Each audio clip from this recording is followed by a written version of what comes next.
下线和各个青春的舞蹈表演，还开上记者会，揭开序幕。台湾400全民教育，教育的时空旅行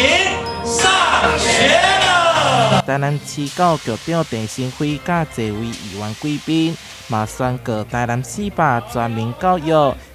的时空旅行主题展，将伫儿童科学馆展出。我们有实体展、有线上展，还有虚拟展。我想大朋友、小朋友，欢迎你们从5月25到9月1号，那么一起来我们儿科馆，千万不要错过哦。展览使用 AI 甲数位学习科技，打造独一无二的共学小伙伴文创馆。另外，运用多媒体影音、顶水式剧场等多项互动式科技，呈现台南的教育历史。还有70年代校园场景，扛古籍册本、册包等等。让小朋友回味一下以前的老师、校长在以前的读书环境，也跟我们再互相比较一下，说现在的教育环境跟以前的差异性，也让小朋友可以多去了解现在的我们在讲教育资源的丰富性，那以前的一些样貌可以互相做比较，可以让他说让教育可以更好，让小朋友可以更有效的学习。教育局表示，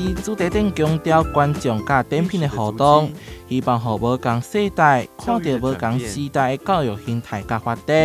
台南新闻社会采访报道。